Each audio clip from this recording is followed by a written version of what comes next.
What's up, and welcome back to Nowstalgia Pod, your weekly look at what's going on in pop culture. My name is Patrick Sheehan. I'm here with my co-host Dave Martinson. Dave, I didn't see Lady Bird, dude. Fucking fraud. I know. I tell the people we're going to be listening to it, and I get caught up on the holiday weekend. I went for a hike. James. I was waiting for my friends for this hike for an hour and a half, and all I thought the whole time was, man, I probably could have seen Lady Bird in this time. Yeah, those guys must be total douchebags, whoever those people are. Absolute dicks. But that's okay. How was your holiday break? It was swell. I saw Hoodie Allen live in concert the day before I left for holiday break. That was a good time.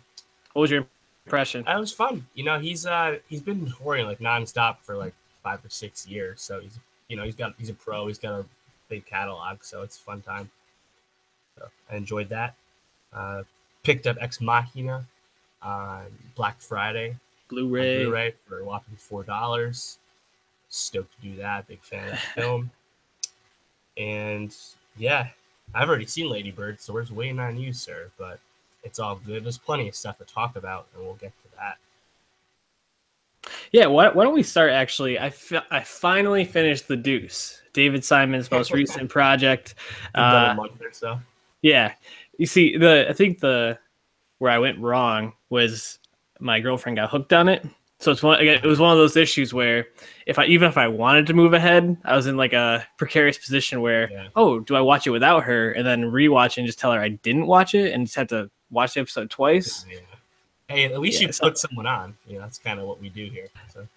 Yeah, and actually it's interesting. I don't think this is something Julianne would usually watch, so I was happy I got her to check it out, and she really liked it. And I did too. I mean, David Simon, he does, like, we talked about this when we did our mid-season takes on it, but he just does like the little things really, really well. And like the little character moments that like almost every character gets at some point or the other are really great. I thought Maggie Gyllenhaal, dude, like stole the season though. I thought she was fucking phenomenal.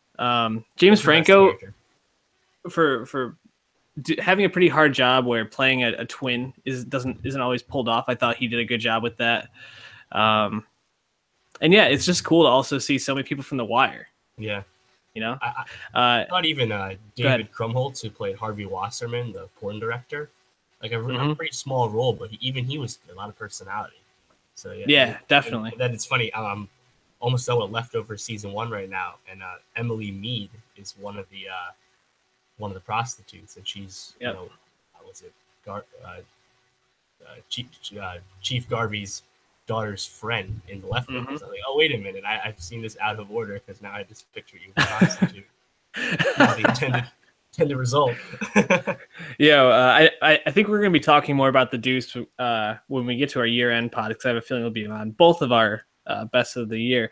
But the scene, I think it was episode 7, when the diner chef just straight up shoots that pimp, was so awesome. And like, that was great. So much like acting was done without really saying anything. So, some really awesome moments. We'll be talking more about it. Shout out David Simon though. That dude just kills it. It was renewed for season 2 too. Initially, you thought it appeared to be like a mini series because there wasn't that many episodes. But season 2 coming up. Move on. Some characters might return, change locations. Who knows? But more David Simon's good with me. Always good to have more David Simon. Speaking of killers, though, it's your boy Killer Cam. Dude, fans got killed this weekend. Fans of like 90s rap specifically had a really good weekend, because out of nowhere, this Cam'ron Mase beef. Like, what? I turned on Twitter on the Thanksgiving weekend expecting to read football takes, and I have Mase. People talking about Mase killing Killer Cam in my fucking Twitter timeline. What the fuck, Dave? Mase retired in '99 too. Let's not forget. Yeah, nuts. I mean, the most notable thing that's happened to Mase recently was that when Instagram killed off a lot of like bot accounts, a lot of spam accounts. Mase lost like 150,000 followers or something. He was like the worst hit. And I was like, oh, Mase doesn't have any real fans. They were all fake. And obviously that's not true. But do not expect Mase to A, drop a diss track, but B, totally slaughter Cam'ron in 2017. Bodied him, dude. Really awesome song called The Oracle. You can check that out. SoundCloud, YouTube. It's a free. But yeah, fucking awesome. Yeah, it was an amazing song. Its killer was, Cam started the beef with It's Killer, and Cam has just been basically poking at Mase since he retired. Maturely at that. Yeah. It just, I mean, we don't see like a ton of like real rap beefs anymore. Not like they were in the late 90s. I mean, obviously Tupac and Biggie are like the most well-known ones, but we don't really see it like that anymore. So like me and Drake every once in a while will pick on Meek Mill or body some like younger rapper who he can just totally destroy. But this was just, I don't know. It's kind of nice to see two somewhat established, pretty good rappers go at each other, and then they made up. So the beef is over already. Right. Yeah. So anyone who's interested in this, listen to songs. Cam'ron did respond with a song called Dinner Time. And I think this all kind of popped off because Cam'ron released a project called The Program. Yep. Beginning of the month. And he's taking shots on like Instagram Live and stuff like that. And Mase had enough. But Mase called in to Ebro in the Morning on Hot 97. It's about a 15-minute phone conversation on Hot 97's YouTube channel. You check it out. He's kind of explained his reasoning, his thought patterns. For like he needed to defend himself because of Cam's fuckery. So yeah, that was interesting. Listen to him give perspective because in the court of public opinion, media wise, Cam'ron won their feud long ago because Cam'ron was more popular, got more attention, things like that. Then Mase, of course, left hip hop. So really interesting situation for sure. And then on top of that, on Black Friday, Fabulous and Jadakiss, two of New York's finest, released Friday on Elm Street, a tight 45-minute track straight bars. Shout out New York. So good, eventful few days for New York hip hop. Yeah, if the Fabulous and Jadakiss album, like, again, where are these people coming from? Why are they dropping fire albums and fire diss tracks? I don't know. Also, I mean, we have Miguel coming up this weekend. Syre the Prince just dropped out of nowhere. Finally, he finally dropped his debut album. It's been forever. Yeah. And the Bjork album is getting a lot of love right now, which maybe I'll get to. I'm not really big on Bjork, but I don't know. A lot of music that it seemed like a quiet weekend, but quietly not that quiet. Yeah, well, so Syre was actually on the 17th. Right. But I don't know, the holiday week, the short week for everyone at work, I kind of mixed the tracks. It's also because it was a more high-profile release on the 17th. Jaden Smith's debut album, Syre. How did you get to that? I listened to it today. I wasn't dissecting it by any means. I wasn't sitting there taking notes, but it was playing while I was at work. My general review, the sound was enjoyable at times. It sounded a little bit wonky at times, a little bit disjointed. I didn't really listen to the words, and kind of reading around on this, people were slamming Jaden Smith for being fake deep. I think a lot of people were saying. What did you think about the album? Yeah, no, I think the groupthink around the album is the correct way to think about it, in my opinion. The production, let's start there. That's the big positive. Shout out Lido, dude. Yeah, Lido produced, I think, 6 or 7 of the 17 songs. It's a 70-minute album. That's part of the problem. But the production's so grand and so strong that everything about this, especially once you start listening to it, it just presents. Jaden Smith presents his album Syre as something so much grander and bigger and more important than it is, despite the fact that he has nothing to say. For a guy who assumingly gets really high and tweets off these ridiculous things, I thought he would have had something witty in there, but that was shame me once, whatever. But yeah, the bars are they're just so bad. Honestly, there are multiple songs where you can read the verses on Genius and you're not gonna get anything out of that. And again, that's not to say that some of the songs, not all the songs are bad. They're not. I think George Jeff is actually fucking really fire. Falcon's not that bad. Icon, that has the music video, really simple song, but I don't know, I think it's pretty braggadocious. I like it. Mm-hmm. But then elsewhere you look, and the song "Watch Me," which has a video, is a blatant black skinhead ripoff from Yeah, Kanye West. And then and not a very good one either. no, and then the Batman song also has a video that came out earlier this summer. That's a blatant Jumpman ripoff from Drake, in terms of just biting the flow. And of course, people really don't even care about biting flows in 2017 rap, but just the fact that Jaden's inexperience as a 19-year-old kid who hasn't been rapping that much. He's released 2 mixtapes and an EP over the past 5 years, so he's not a full-time rapper, obviously, and it really shows because despite how important he wants you to make you think this album is, he has absolutely nothing to back it up with lyrically. When you think about who Jaden Smith is as a person, he's this 19-year-old wealthy, I don't know, fake deep person. This album almost embodies who he is at this point in his life pretty perfectly. Not really much to say. Just kind of like he throws out conspiracy theories about 9/11 at one point on this. Yeah, the debunk the Building 7 theory. I want to read you this one, it was on L. Girl, I'm Martin Luther King. Life is hard. I'm Kama Sutra-ing. Like what? Like he really says nothing to say, and he thinks he has so much to say, and that's the thing, is that he just basically tries to be all these people he looks up to, and he does it horribly, because he's not really anybody. Yeah. So exactly, and that's the thing. Like the only reason everyone's harping on the lyrics so much is because he presents itself as something where the lyrics matter. Right. Lil Pump doesn't tell you that his 30-minute Lil Pump tape is going to be, the most woke thing ever. Exactly. So you don't expect it, and it's okay when it isn't. But Jaden Smith's album is supposed to be so much grander because of everything else he's told you about it. Mm-hmm. So that's why everyone hates the bars. But I mean, in a sense, he is kind of following his birthright. But of course, Will Smith made pop rap. Will Smith knew he wasn't public enemy. So, right. Again, yeah, Jaden Smith, you're not Ye, you're not Cutting, you're not even Lil Uzi. So yeah, exactly. Will Smith made the song Wild Wild West. He made the movie Wild Wild West, which is probably even a bigger mistake. But just he embraced his corniness, and that's who he was. And I think he honestly knew he was a comedic person, and that was how he was going to be famous. And he went down that lane. He's an entertainer. He found DJ Jazzy. Yeah, exactly. He found a DJ Jazzy Jeff, and was just.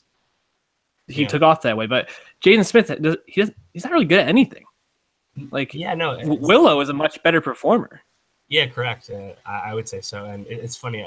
Kendrick retweeted Jaden's tweet about the Icon video, and then one of the best tweet replies was "Kung Fu Kenny and the Karate Kid," and I was like, "That's funny." That's funny. Yeah, if this wasn't Will Smith's kid, let's say this was just, I don't know, some up and coming rapper, someone trying to be a rapper, do you think this would get nearly as much attention? No. So basically, the beats probably wouldn't be as good, for starters, because that's an expensive production cost for sure. But I mean, it's only getting so much attention because there's just interest in Jaden Smith as a celebrity. There's no buzz for his music career. And I mean, there wasn't even much buzz off these singles. You're going to get a few million views because of who he is. That's about it. So, but I mean, the thing I started immediately thinking of, we can kind of transition the discussion there. That's our review of Jaden Smith's Syre. There's a few songs I point you to, but it's not Don't listen 70 to it. minutes of your time. No. Am I, in a sense, interested to see if he pursues it further? Yes, but again, I don't think he's truly a rapper at heart, and that's what I want to get into. Hip hop these days, with the internet, there's more good rap than ever, which is something people don't say often, but there's also more bad rap than ever, which people love to tell you about. And on top of that, there is people jumping into the scene, jumping into rappers, making hip hop songs that aren't really rappers. They're not in hip hop. They're not true hip hop, whatever you want to call it. I mean, let's look at recently. Jake Paul has 12 million YouTube subs, one of the biggest YouTubers of the year, really infamous guy, paid Gucci Mane reportedly $250K for a feature for his Everyday Bro. It's Everyday Bro song. It's Everyday Bro with the Disney Channel flow, which is if you listen to the song, which feel free to listen to it because it already has like a million more dislikes and likes. So the view, it's fine. But you listen to it, it's a very basic trap-inspired song with very simple flows. And elsewhere you look, we can get into other examples, but the lowest common denominator of what is acceptable trap music these days, people that aren't rappers are doing that. In the case of a Jake Paul, you're still getting millions of views on it because he's a master marketer and has tons of fans. So, you know, I think there's levels to it. I mean, the Cash Me Outside girl, Danielle Bergoli, 14 years old, has a record deal with Atlantic. Bad Baby. Yeah, Bad Bobby, I think. Off her song These Hoes. And he listened to These Hoes, which has a video, and it's not like that bad. That's dude, it charted. Yeah, I know. This what do you call it? It's not that bad because the standards are that low. Right. And when someone whose livelihood is based on getting attention and being a meme, they're gonna do it better than other real rappers. Right. So, I mean, it's not on us as the consumer to raise our standards per se. It's on the good art to get made. But I mean, what do you call it? A Big Shaq.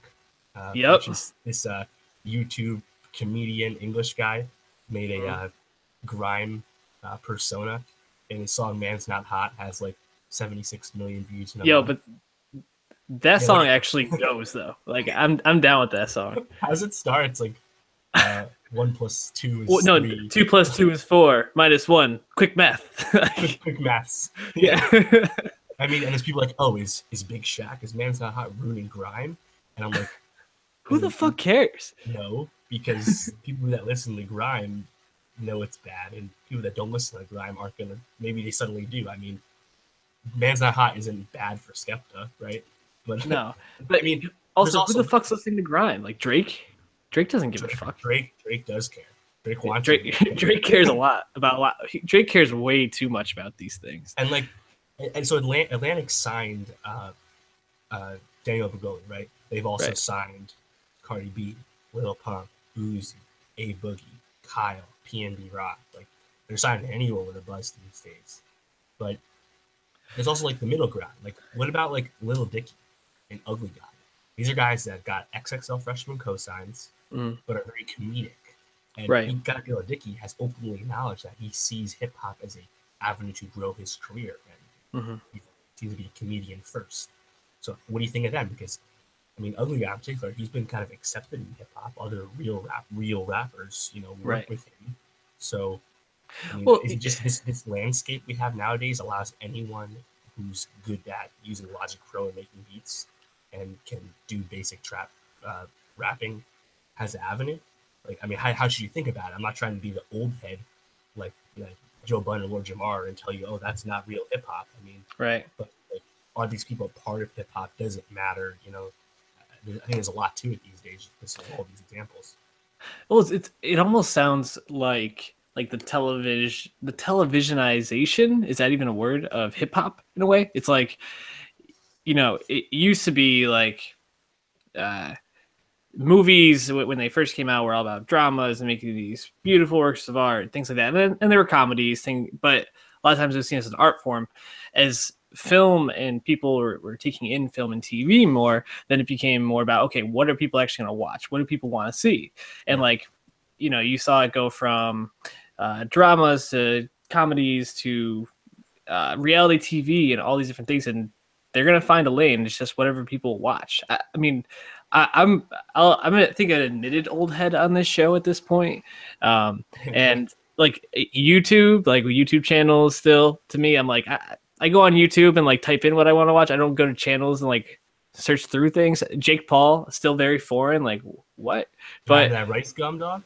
But like the thing about all this is that it's like a changing landscape, but it's almost like how every single art form moves. Like, you reach a point where it's again an apex, and I think rap has been at an apex for quite a while now. I mean, you've had probably some of more classic rap albums in the past 10 years than you've had rock albums. That's a huge shift. Yeah, but with that comes the bad parts of it. Comes people trying to mimic it or find a different lane or just go for the quick money, which is what you're seeing now, I think. I mean, Body Baby is fucking.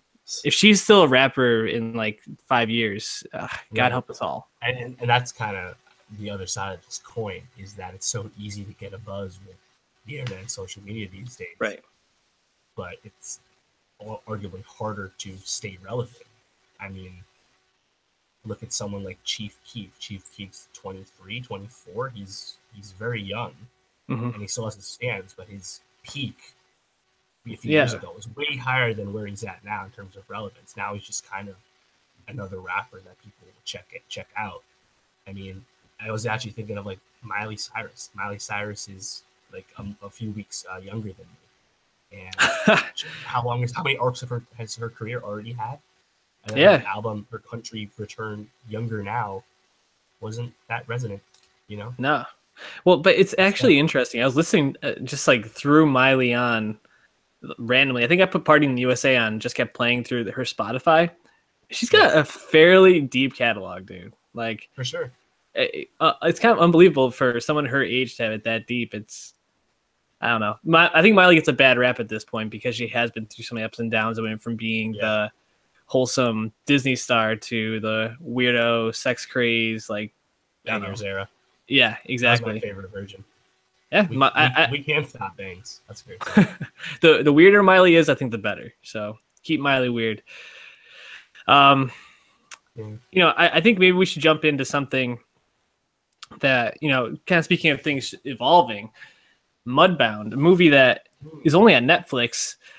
I don't know if we would have even seen this movie as of 5-7 years ago, maybe as like a small art film, but you know, it premiered at Sundance. It got a lot of buzz, picked up by Netflix after A24, I think, was making an offer for it. A24 and Annapurna. So everybody wanted this as far as like, you know, your Lady Birds, your Oscar bait movies. Right. Netflix won it. And kind of like a beast of no nation. Yeah. So, Mudbound, Dee Reese. Yep. This is like her first really big film. Her last big film was Bessie, but I think the most notable recent work was she directed an episode of Empire, which is that show still on the air? On Fox, yeah. Oh, wow. So, I don't think it's it is fallen considerably in terms of any critical attention, but I think it still does decent numbers. That was like when Nowstalgia started, bro. Like Empire was like rising then. Yeah. Feels like forever. The shows going up and down. Sorry. So Mudbound, what was your take? It's sitting at 90% on Rotten Tomatoes after I think like over 100 reviews.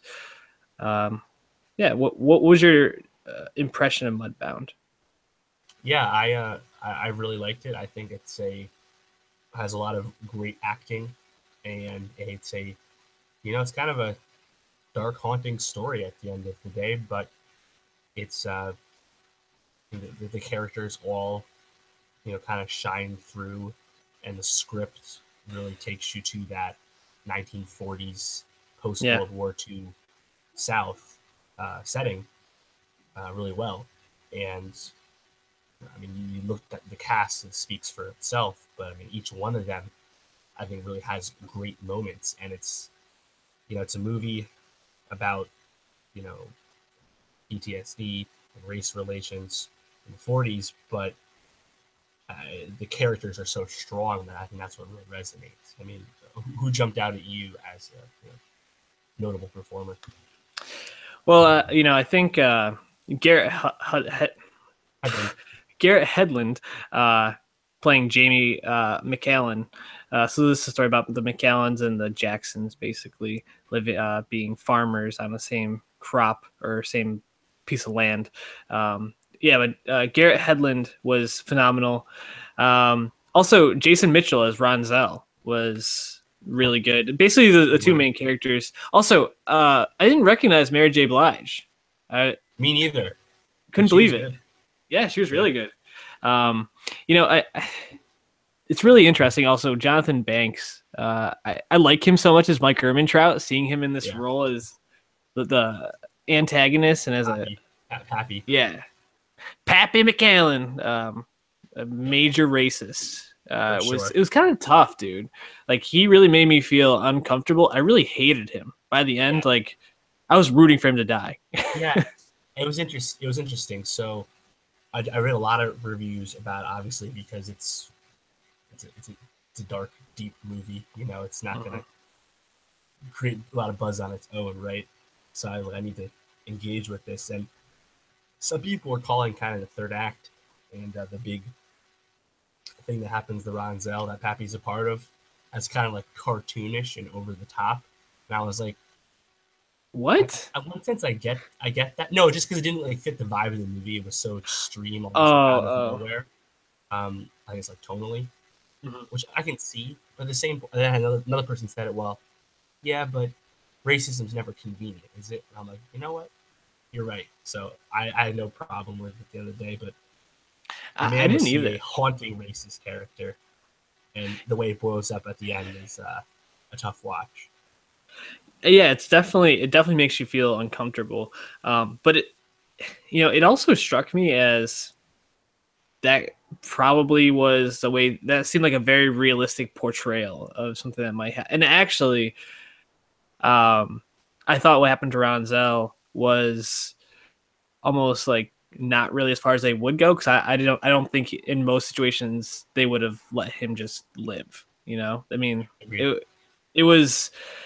it made me feel incredibly uncomfortable, but at the same time, like I was like gripping my chest for the last like 30 minutes of the movie because it was that affecting. So I thought it was very well done. I think my biggest gripe with the movie is just the use of Jason Clarke as Henry is basically just a dunce and oblivious. Was a good farmer. Yeah, jackass throughout the whole thing was a little aggravating just because he didn't know anything that was going on. I mean, his wife is fucking his brother. His wife's miserable. His dad's a racist trying to kill. I mean, I guess he was aware his dad's a racist, but like couldn't take a stand or didn't know what to do. So he's basically was just nothing throughout the movie. But I think Jason Clarke actually represented a really important part of the movie, and it was kind of representing the world, which was that black families were just expected to help white people. You know, like.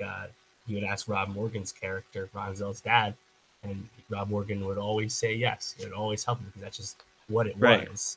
And even at the end, when Jason Clarke's like, "Hey, help me carry this coffin," it's like the coffin of my father. You know, as the viewer, it's like he's still gonna help because it's not worth fighting it, you know. And it's a really good point, actually. Yeah, it's tough and. I mean, I really liked Garrett Hedlund too. I think the dynamic between him and Ronzel is great, and showing how veterans both would struggle post World War II, regardless if they were white or black. But of course, highlighting the obvious difference in treatments if you're white or you're black, and I mean, especially Ronzel having greater experiences in Belgium than back in his homeland. You know, it's a little on the nose, but it works well. Right. Yeah. So this is a movie. One other thing I want to throw out. Yeah. So A.O. Scott, great critic, writes for the New York Times. He said the movie kind of was too much about white guilt, and I don't know. Like, I feel like anytime any movie is made about the experiences of black people before the civil rights movement, it's automatically white guilt. You can't watch it as a white person unless you're having white guilt. I don't know. Like, did you feel it was like overwhelmingly about that? I didn't. I didn't have that sense watching the movie. Like, I didn't feel guilty. I think I felt frustrated. But it's also, you know, it's kind of interesting to think about it from that perspective because, you know, like Garrett Hedlund was such a progressive character for that time. And obviously they came from a more northern territory. I don't know if they're from the north, but more north than Mississippi, honestly.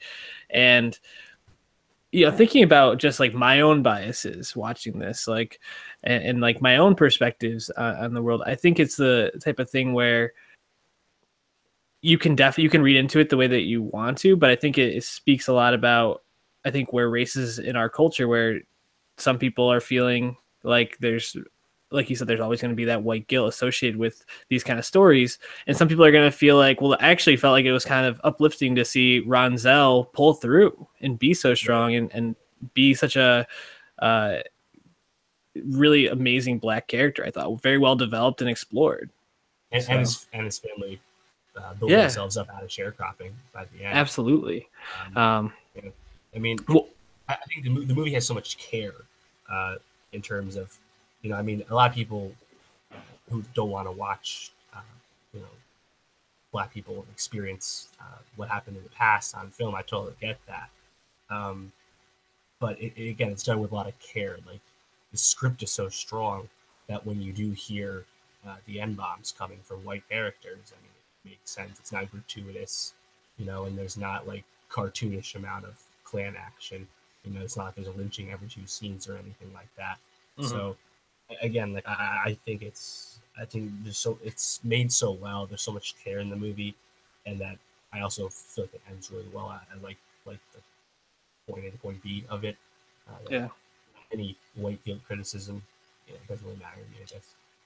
How did you feel about Carey Mulligan's character, Laura? God, I mean, they looked like they were living really nice up north, wherever it was. I know. Connecticut or something, like Maryland, I don't know. But yeah, they were dancing at dinner parties. She had a piano, and she marries this, you know, successful man. Maybe not as definitely not as charming as the brother Garrett Hedlund, but we let it go. And then they just moved to this shitty ass mud flat down south. Must be nice. But it's also crazy how back then you can just get away with saying like, oh yeah, I'm gonna buy this house from you. A verbal agreement at that time was supposed to be good enough. Like, this man gave me his word. What, dude? Get a fucking contract, bro. Yeah, show me the receipts. It took them to move, you know, yeah, like via cars across state lines like that. Oh my god, it's ridiculous. I mean, but it kind of alludes to what's to come with Jason Clarke's character not being the brightest.